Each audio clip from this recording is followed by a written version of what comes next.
Bonjour, dit le renard. Bonjour, répondit le petit prince. Qui es-tu? Tu es bien joli. Je suis un renard, dit le renard. Viens jouer avec moi, je suis tellement triste. Je ne peux pas, je ne suis pas apprivoisée. Ah, pardon. Mais qu'est-ce que signifie apprivoiser? Oh, c'est une chose trop oubliée, dit le renard. Cela signifie créer des liens. Créer des liens? Bien sûr, dit le renard. Tu es encore pour moi qu'un petit garçon semblable à 100 000 autres petits garçons. Et je n'ai pas besoin de toi. Et tu n'as pas besoin de moi non plus. Je ne suis qu'un renard semblable à 100 000 autres renards. Mais si tu m'apprivoises, nous aurons besoin l'un de l'autre. Tu seras pour moi unique au monde. Et je serai pour toi unique au monde. Alors ma vie sera comme ensoleillée. Je connaîtrai un bruit de pas qui sera différent de tous les autres. Les autres me font rentrer sous terre. Le tien m'appellera hors du terrier, comme une musique. Et puis, regarde, tu vois là-bas les champs de blé? Je ne mange pas de pain. Le blé, pour moi, est inutile. Les champs de blé ne me rappellent rien. Et ça, c'est quand même un peu triste. Mais tu as des cheveux couleur d'or. Alors ce sera merveilleux quand tu m'auras apprivoisé. Le blé qui est tout doré me fera me souvenir de toi. Et j'aimerai le bruit du vent dans le blé. Oh, s'il te plaît, apprivoise-moi. Je veux bien, dit le petit prince, mais je n'ai pas beaucoup de temps. J'ai des amis à découvrir et beaucoup de choses à connaître. Mais enfin, on ne connaît les choses que si on les apprivoise, dit le renard. Les hommes n'ont plus le temps de rien connaître. Ils achètent des choses toutes faites chez les marchands. Et comme il n'existe pas de marchands d'amis, eh ben les hommes n'ont pas d'amis. Si tu veux un ami, apprivoise-moi. Bon, que faut-il faire? Dit le petit prince. Ah, il faut être très patient. Tu t'assoiras d'abord un peu loin de moi, comme ça, dans l'herbe. Je te regarderai du coin de l'œil et je ne dirai rien. Le langage est source de malentendus. Mais chaque jour, tu pourras t'asseoir un peu plus près. Il nous faut des rites Tu comprends? Non. Qu'est-ce qu'un rite? Ah, un rite, c'est aussi quelque chose de trop oublié, dit le renard. C'est ce qui fait qu'un jour est différent des autres jours, une heure d'une autre heure. Il y a un rite, par exemple, chez les chasseurs. Ils dansent le jeudi avec les filles du village. Alors le jeudi est pour moi un jour merveilleux. Je vais me promener jusqu'à la vigne. Si les chasseurs dansaient n'importe quand, les jours se ressembleraient tous et je n'aurais point de vacances. Ainsi, le petit prince apprivoisa le renard. Et quand l'heure du départ fut proche, « Ah, dit le renard, j'en pleurerai. »« Mais c'est ta faute, dit le petit prince. Je ne te souhaitais point de mal, mais tu as voulu que je t'apprivoise. »« Bon, bien sûr, dit le renard. Mais tu vas pleurer, dit le petit prince. »« Bien sûr. Mais alors, tu n'y gagnes rien. »« J'y gagne, dit le renard, à cause de la couleur du blé. »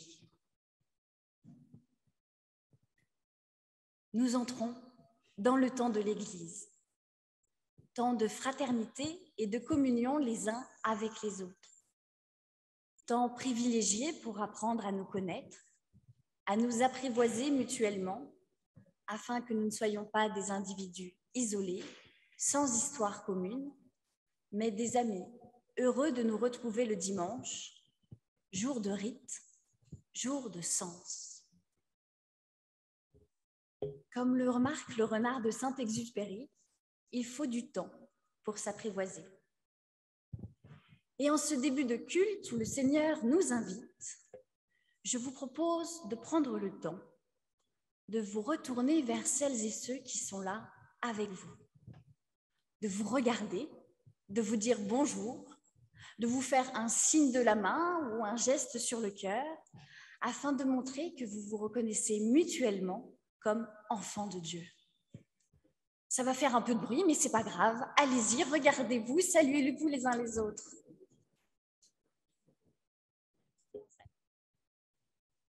Que c'est beau de vous voir sourire sous vos masques, d'entendre un peu de bruit dans ce temple si souvent silencieux. Recevez la grâce, la paix et l'amour de Dieu notre Père, offerts gratuitement afin d'être partagés avec ceux qui vous entourent. Amen. Et je vous invite à vous lever pour chanter le premier époux.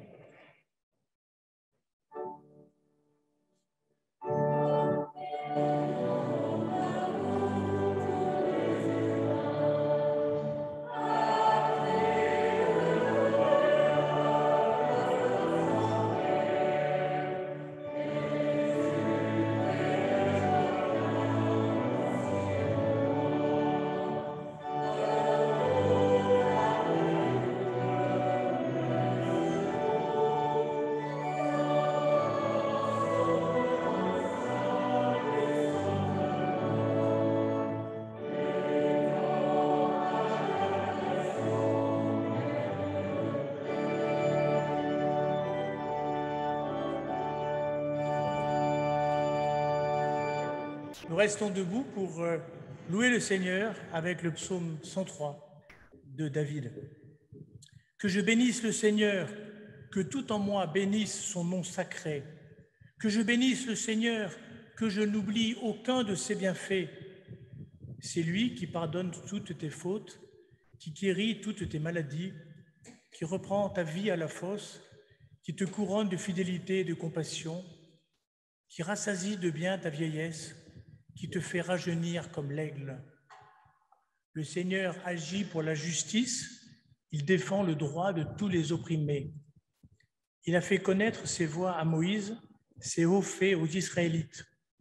Le Seigneur est compatissant, clément, patient et grand par la fidélité. Il n'accuse pas sans cesse, il ne garde pas rancune pour toujours. Il ne nous traite pas selon nos péchés, il ne nous rend pas selon nos fautes. Autant le ciel est élevé au-dessus de la terre, autant sa fidélité est forte au-dessus de ceux qui le craignent. Autant l'Orient est éloigné de l'Occident, autant il éloigne de nous nos transgressions. Comme un père a compassion de ses fils, le Seigneur a compassion de ceux qui le craignent. Car lui, il sait de quoi nous sommes formés. Il se souvient que nous sommes poussière. L'homme, ses jours sont comme l'herbe. Il fleurit comme la fleur des champs. Lorsqu'un vent passe sur elle, elle n'est plus, et le lieu qu'elle habitait, elle ne le reconnaît plus. Mais la fidélité du Seigneur est depuis toujours et pour toujours en faveur de ceux qui le craignent, et sa justice pour les fils de leurs fils. Que ceux qui gardent son alliance et se souviennent de ses directives afin de les suivre. Le Seigneur a installé son trône dans le ciel et son règne domine sur tout. Bénissez le Seigneur, vous, ses messagers, qui êtes puissants en force et qui exécutez sa parole en écoutant sa parole. Bénissez le Seigneur, vous toutes ses armées qui êtes à son service et qui faites sa volonté. Bénissez le Seigneur, vous toutes ses œuvres, dans tous les lieux sur lesquels il domine. Oui, que je bénisse le Seigneur. Et nous prolongeons la louange par le chant du cantique 41-38. Louange et gloire à ton nom.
Je vous invite à la prière.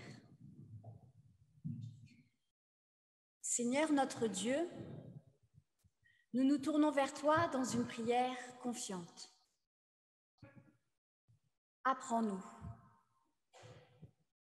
Apprends-nous d'abord à prier comme ton Fils nous l'a enseigné, avec des mots simples, remplis de sens.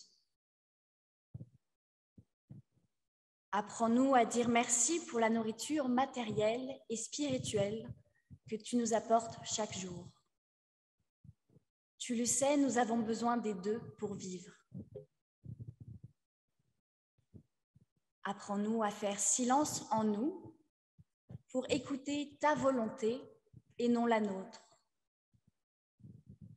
À te faire de la place dans nos vies et dans le monde.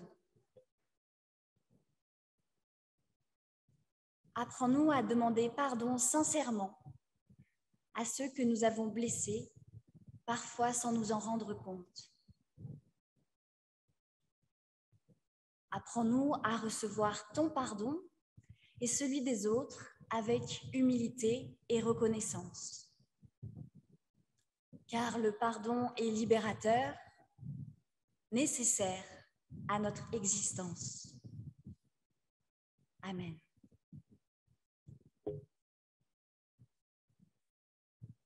Ne vous inquiétez pas, dit Jésus. Votre Père qui est dans les cieux sait de quoi vous avez besoin avant que vous le lui demandiez. Aujourd'hui, à nouveau, il vous offre son pardon gratuitement afin que vous viviez. Et avec, il vous offre le secret d'une relation saine avec lui. Il nous dit, quand tu pries, entre dans la pièce la plus retirée et ferme la porte et prie ton Père qui est dans le secret. Et ton Père qui est dans le secret te le rendra. La prière est le moyen de communication entre Dieu et les êtres humains. C'est un outil à utiliser sans modération, car il apporte la paix dans les cœurs, ouvre les yeux sur les merveilles du monde et nous porte vers l'espérance. Amen. Je vous invite à vous lever pour chanter notre reconnaissance.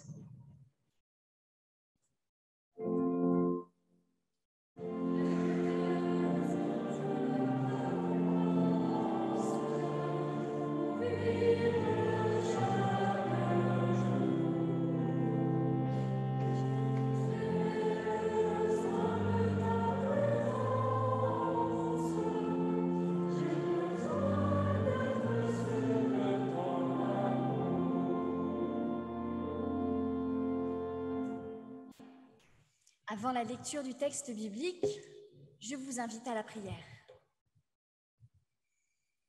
Seigneur notre Dieu, notre Père, envoie sur nous ton esprit, afin qu'il souffle pour ouvrir nos esprits à ta parole. Envoie sur nous ton esprit pour que nous prenions le temps de réfléchir à ce que tu nous dis, à ce que cela signifie pour nous dans nos vies, afin que nous puissions l'intérioriser et le partager avec ceux qui nous entourent. Amen. Ce matin, nous lirons un texte dans l'évangile de Matthieu, au chapitre 6, les versets 5 à 13. Lorsque vous priez, ne soyez pas comme les hypocrites qui se plaisent à prier debout dans les synagogues et au coin des grandes rues pour se montrer aux autres. Amen, je vous le dis, ils tiennent là leur récompense. Mais toi, quand tu pries, entre dans la pièce la plus retirée, ferme la porte et prie ton Père qui est dans le secret. Et ton Père, qui voit dans le secret, te le rendra.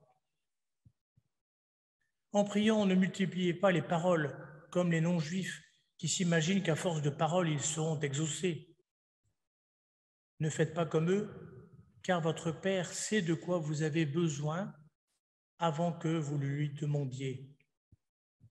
Voici donc comment vous devez prier. Notre Père qui est dans les cieux, que ton nom soit reconnu pour sacré, que ton règne vienne, que ta volonté advienne sur la terre comme au ciel. Donne-nous aujourd'hui notre pain pour ce jour. Remets-nous nos dettes, comme nous aussi nous l'avons fait pour nos débiteurs. Ne nous fais pas entrer dans l'épreuve, mais délivre-nous du mauvais. Aujourd'hui, nous entrons dans le temps liturgique de l'Église. Et j'ai pensé qu'il était bon de revenir sur le sens du Notre Père tel que nous le trouvons dans l'Évangile de Matthieu. Pourquoi le Notre Père ? Pourquoi cette prière que nous connaissons par cœur et que nous disons au culte chaque dimanche ? Justement pour ça, parce que nous la connaissons par cœur et qui nous arrive, à force de la réciter, d'en oublier le sens profond. Aujourd'hui, ce ne sera pas une prédication comme j'ai l'habitude de le faire. Je vous propose plutôt une méditation ponctuée de plusieurs questions qui, moi, m'ont travaillé en méditant sur ce texte. Je vous invite à piocher ce qui vous intéresse dedans. Je vais faire une lecture phrase par phrase. D'abord, notre Père qui est dans les cieux. Notre Père. Jésus nous affirme par ces deux mots que lorsque nous prions, même quand nous sommes dans la pièce la plus retirée de notre maison, nous ne sommes pas seuls. Nous faisons partie d'une communauté et c'est ensemble que nous prions. Dieu n'est pas mon Dieu à moi seul, mais le Dieu de tous. Ces deux mots nous disent aussi que Dieu est créateur, il est Père, il a engendré. Un créateur proche à qui on peut demander de l'aide, comme un enfant le fait instinctivement avec ses parents. Dieu n'a pas créé le monde pour l'abandonner à lui-même, nous dit Jésus. Il est là et il l'accompagne, il l'écoute, il lui vient en aide, il est pleinement Père. Avec ce simple mot « Père », nous pouvons comprendre aussi que Dieu n'est pas le Dieu d'un peuple en particulier, mais le Dieu de tous, puisque chacun de nous, où qu'il soit, peut dire « notre Père ».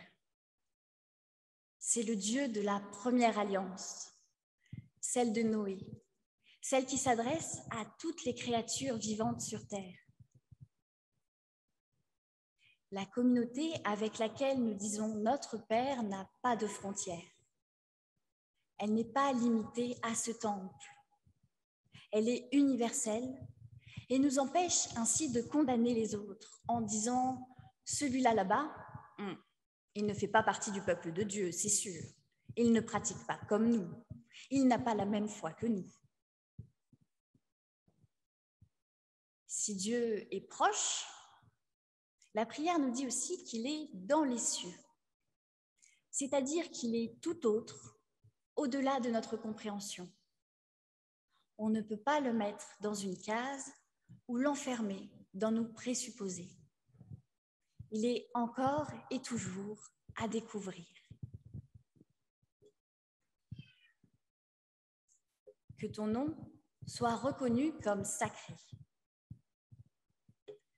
Le croyant qui prie commence sa prière, non pour demander quelque chose pour lui-même, mais pour Dieu. Il ne prie pas pour se faire un nom, mais pour que le nom de Dieu soit reconnu sur la terre. Le nom dans le Premier Testament, c'est l'identité profonde d'une personne.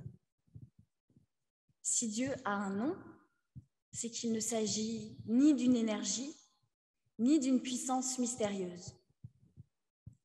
Dieu n'est pas la nature ou le Big Bang.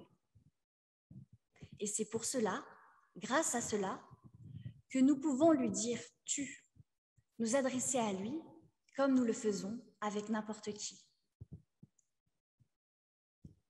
Le premier désir du croyant, c'est donc de privilégier Dieu lui-même, de prier Dieu pour lui-même, de lui demander d'exercer pleinement ses responsabilités, qu'il continue d'être créateur et père de ce monde qui a tendance à l'oublier et à se révolter contre lui. Attention, cette phrase ne nous incite pas à rester passifs, inactifs. Au contraire, c'est aussi à nous de montrer au monde que le nom de Dieu est sacré, tout en lui laissant l'espace nécessaire pour agir dans nos vies. Nous sommes invités à agir dans le monde pour que la réalité de Dieu prenne toute sa place. Nous pouvons faire cela en témoignant de notre foi par des actes ou par des paroles, en nous rendant au culte, en respectant le commandement de l'amour, en prenant soin de la création.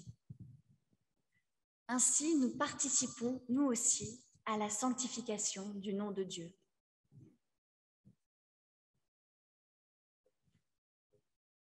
Que ton règne vienne. Alors cette phrase, elle n'a pas toujours fait de bonnes choses sur cette terre. Elle a souvent conduit des hommes à vouloir instaurer le royaume de Dieu sur terre par la force, un royaume politique. Mais je suis sûre même qu'il ne s'agit pas de cela. Si Dieu avait voulu d'un règne terrestre, alors Jésus aurait écouté certaines personnes et aurait pris les armes pour renverser le pouvoir romain. Or, il ne l'a pas fait. Il s'agit ici du règne de Dieu et non de celui des hommes. Jésus nous invite à renoncer à nos désirs de pouvoir, de possession, de contrôle, pour laisser de la place à Dieu, à son règne qui arrive. Un règne qui console, qui guérit, libère, réconcilie, à l'image du ministère de Jésus. Un règne qui est déjà commencé et qui continuera à commencer à partir du moment où nous vivons les uns pour les autres, dans l'amour les uns des autres.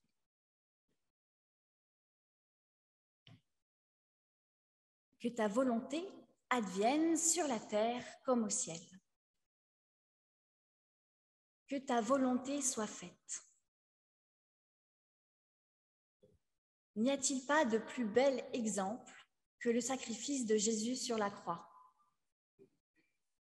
En faisant le deuil de sa volonté propre, de son désir de vivre, en acceptant la volonté de Dieu, Jésus permet à l'humanité d'être sauvée.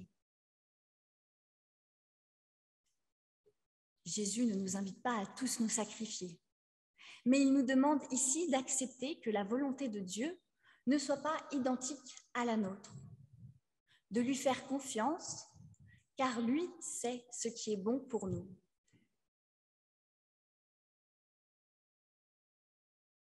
Ainsi s'achève la première partie du Notre Père. Et toute cette première partie est centrée sur Dieu lui-même et sur ses désirs. L'homme s'efface pour laisser de la place à Dieu.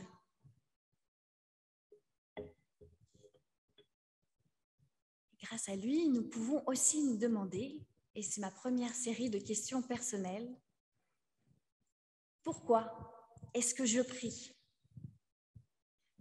Est-ce que dans ma prière, je fais de la place à Dieu?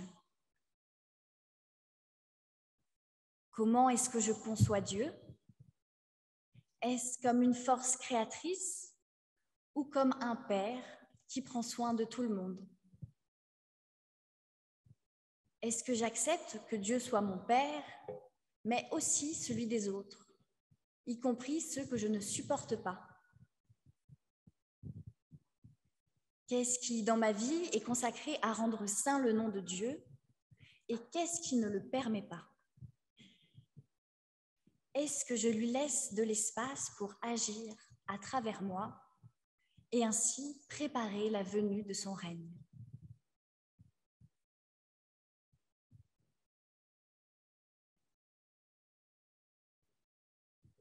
La deuxième partie de la prière se centre sur les besoins indispensables de l'être humain pour vivre. Et je dis vivre et non survivre. Le pain, le pardon et la préservation du mal. Donne-nous aujourd'hui notre pain de ce jour. Dieu prend en compte nos besoins physiques. Il sait que nous avons besoin de nourriture pour vivre, et pas seulement de nourriture spirituelle. Cette nourriture, elle nous est donnée, nous la recevons. Et c'est Dieu qui nous la donne pour être partagée avec les autres en communion. De plus, elle est pour aujourd'hui, pas pour demain ni pour l'année prochaine. Jésus nous invite à placer notre confiance en Dieu et non en nous-mêmes, à ne pas accumuler, à ne pas faire de réserve, afin qu'on ne soit pas tenté de croire que l'on est les maîtres de notre avenir, que l'on n'a pas besoin de Dieu pour vivre. Dieu donne tous les jours, comme la manne dans le désert. Il donne ce qui est nécessaire pour aujourd'hui et nous appelle à la confiance pour le lendemain.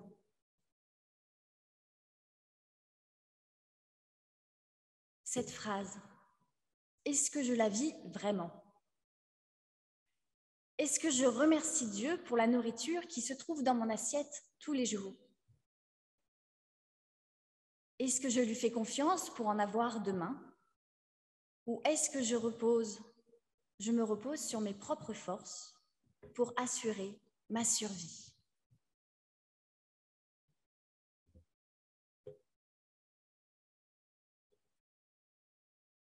Remets-nous nos dettes comme nous aussi l'avons fait pour nos débiteurs.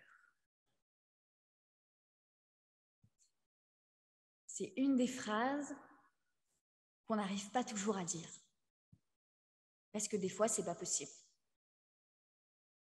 Mais c'est une des phrases qui pose question aussi parce qu'on se demande si Dieu ne serait pas un maître chanteur ou alors un banquier qui dirait bon, « Montrez-moi ce que vous avez comme bien et puis après, peut-être que je vous donnerai de l'argent. Pardonnez d'abord aux autres et puis ensuite, on verra si je vous pardonne. » C'est une phrase qui fait beaucoup polémique. Mais en la disant, en la méditant, en me demandant si Dieu nous faisait chanter, la voix de Paul est arrivée dans ma tête. Et je l'ai entendu dire « jamais de la vie », comme il le fait souvent dans l'Épître aux Romains. Je crois profondément que le pardon de Dieu est premier, mais qu'il attend, en retour, que nous pardonnions aussi aux autres. C'est la parabole du serviteur impitoyable qui est un peu plus loin dans l'évangile de Marc. Je ne sais pas si vous vous en rappelez. C'est l'histoire d'un serviteur qui doit beaucoup d'argent à son maître. Et il supplie son maître de lui remettre sa dette. Le maître accepte et efface toute la dette du serviteur. Mais le serviteur, au lieu de prendre exemple sur son maître, va vite voir un de ses compagnons qui lui doit de l'argent et lui demande de rembourser la dette immédiatement. Le compagnon le supplie « Remets-moi ma dette », mais le serviteur impitoyable refuse et jette son compagnon en prison. Alors le maître se fâche. Dieu nous pardonne, mais il attend que nous fassions de même avec les autres, même si ça n'est pas facile tous les jours. Car le pardon de Dieu appelle à une transformation visible de l'existence. Autant que le pain, le pardon est nécessaire à la vie, de façon vitale, car il rend véritablement libre. Il nous décharge de la culpabilité du passé. Il permet de vivre le jour présent et ouvre un avenir possible dans la relation avec les autres. Le pardon permet la relation entre moi et l'autre, entre moi et Dieu. Il établit la paix.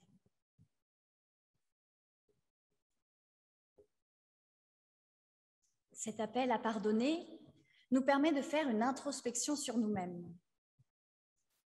Est-ce que j'arrive à pardonner?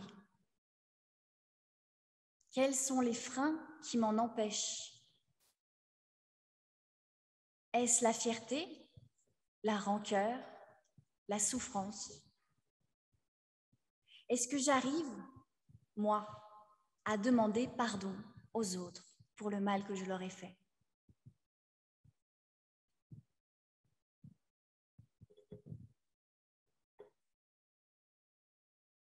Ne nous fais pas entrer dans l'épreuve, mais délivre-nous du mauvais. Encore une phrase compliquée.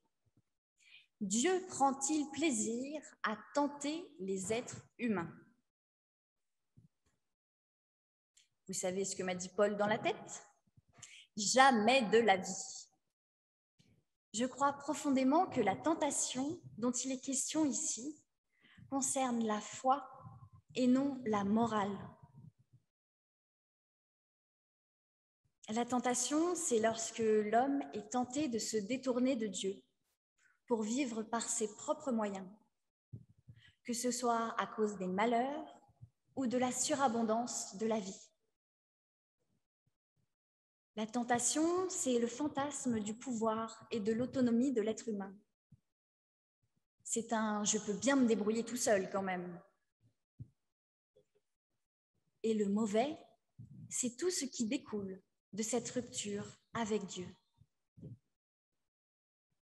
Ce n'est donc pas Dieu qui est tentateur, mais notre désir de vivre sans lui. Ce désir qui nous conduit à faire du mal.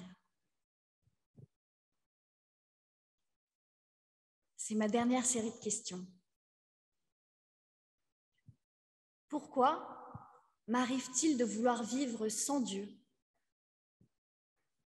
Lorsque je le fais, est-ce que ce qui en découle est meilleur que si je l'avais confié à mon Père? Quand est-ce que je suis le plus heureux? Avec ou sans Dieu? Pour quelle raison?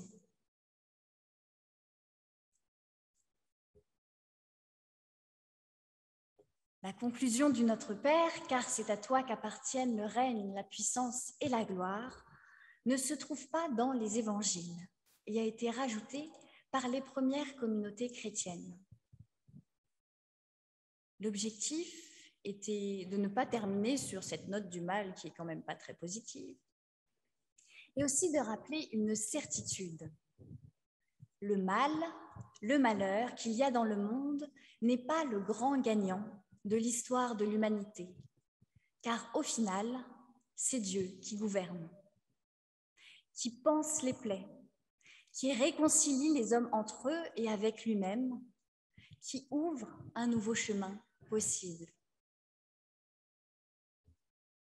Si nous disons souvent le Notre Père, c'est pour nous rappeler ce qui est fondamental dans nos vies. Notre relation à Dieu et notre relation aux autres. Le fait que nous ne soyons pas seuls. Nous avons un Père, nous avons des frères et des sœurs en Christ. Nous pouvons agir dans ce monde en étant artisans de paix, sans être embourbés dans le passé ni inquiétés de l'avenir.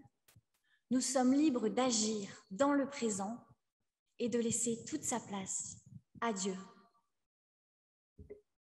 Qu'il en soit ainsi. Amen.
la semaine dernière, il y a 2 semaines, je ne sais plus, avec les jeunes du caté, nous avons discuté du sens du culte. Et ils m'ont fait une remarque que certains adultes m'avaient déjà fait. Au culte, on est trop passif. Alors, je vous propose de vous lever pour confesser votre foi et de dire ensemble le symbole des apôtres. Je crois en Dieu, le Père Tout-Puissant, Créateur du ciel et de la terre. Je crois en Jésus-Christ, son Fils unique, notre Seigneur, qui a été conçu du Saint-Esprit et qui est né de la Vierge Marie. Il a souffert sous Ponce Pilate, il a été crucifié, il est mort, il a été enseveli, il est descendu aux enfers. Le 3e jour, il est ressuscité des morts. Il est monté au ciel. Il siège à la droite de Dieu, le Père Tout-Puissant. Il viendra de là pour juger les vivants et les morts. Je crois en l'Esprit Saint, à la Sainte Église universelle, la communion des saints, la rémission des péchés, la résurrection de la chair et la vie éternelle. Amen. Et je vous invite à rester debout pour chanter comme un souffle fragile.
Seigneur, accepte notre offrande pour le service de ta parole.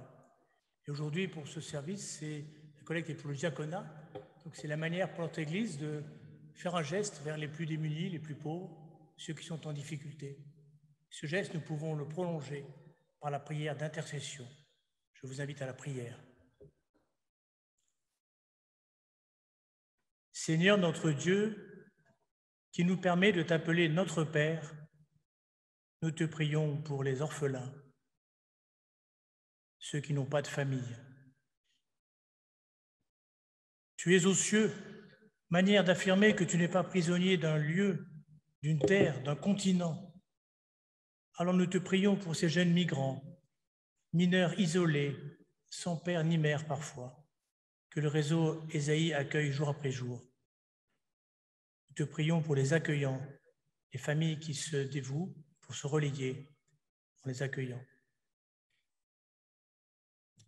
Ton nom devrait être sanctifié, mais trop souvent il est utilisé pour affirmer des convictions morales, pour déconsidérer ceux qui ne pensent pas comme nous, voire pour opprimer, comme notre histoire l'a montré. Nous te prions alors pour toutes les personnes qui ne peuvent pas vivre leur foi librement, pour ceux qui ne peuvent pas prononcer ton nom en société de peur des railleries ou de l'incompréhension. Donne-leur le courage de te sanctifier. Nous te prions pour les personnes lumineuses que nous avons rencontrées et qui font avancer ton règne par leur combat pour la paix et la justice. Donne-nous la force d'être à leur côté des témoins de ton royaume qui vient. Donne-nous aussi la clairvoyance pour discerner ta volonté dans les choix quotidiens que nous avons à faire. Aide-nous à ne pas juger ceux dont nous estimons qu'ils ne font pas ta volonté. Toi qui nous donnes le pain de ce jour et de demain, sois auprès de ceux que notre société d'abondance oublie ou écarte. Nous te prions particulièrement pour les shops, pour son public et ses bénévoles qui se dévouent chaque semaine. Donne l'énergie aux anciens, inspire les envies de relève aux plus jeunes et que tous se sentent portés par la prière de la communauté. Tu sais combien il nous est difficile de pardonner à ceux qui nous ont offensés. Il est souvent plus facile de se sentir pardonné par ton amour. Merci Seigneur de nous aider à prier pour ceux que nous n'aimons pas trop, ceux qui nous ennuient, ceux qui nous ont fait du tort. C'est par la prière que nous pourrons leur pardonner, les aimer et vivre avec eux comme des enfants du même Père. Enfin, délivre-nous de la tentation du défaitisme, du déclinisme, du pessimisme désabusé qui trahissent notre manque de confiance en toi.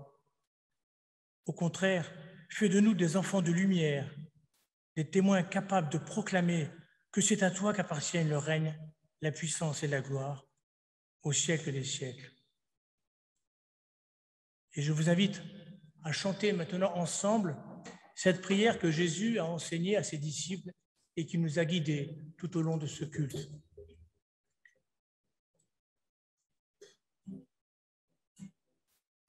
Notre Père qui es aux cieux, que ton nom soit sanctifié,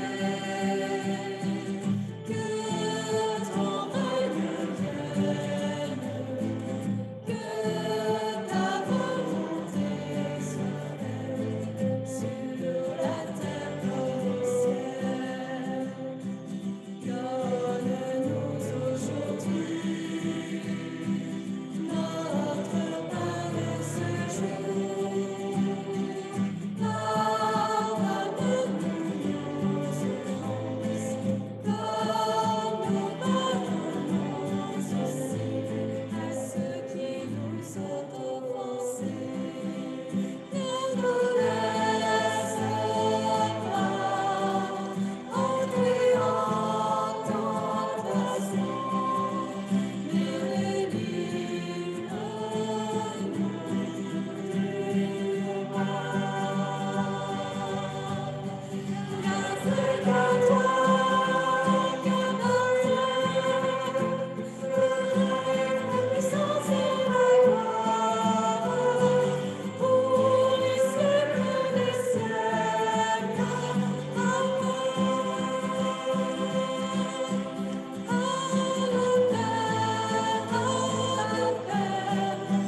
notre Père nous appelle à faire Église, à créer du lien les uns avec les autres.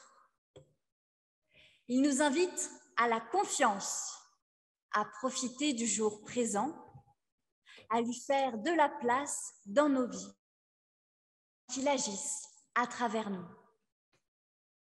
Il nous offre de la nourriture nécessaire à notre corps pour chaque jour. Il nous montre le chemin du pardon libérateur. Bien qu'il soit tout autre, il chemine avec nous au quotidien. Le Dieu, notre Père, nous bénit et nous garde. Il fait de nous des enfants, ses enfants, afin de nous libérer de la crainte du lendemain. Jésus, notre frère, nous bénit et nous garde. Il nous a appris comment prier afin que nous ne soyons jamais seuls. L'Esprit, notre sœur, nous bénit et nous garde. Elle œuvre à nos côtés à la vue du royaume. Allez dans la paix du Christ. Amen.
Je crois que c'est sa première fois ici.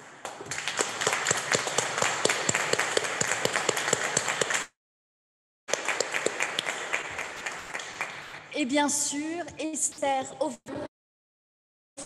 à la guitare et au chant et Ève au chant.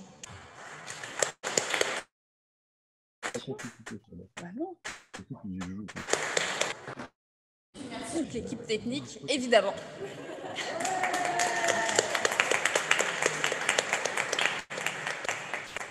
Bon dimanche!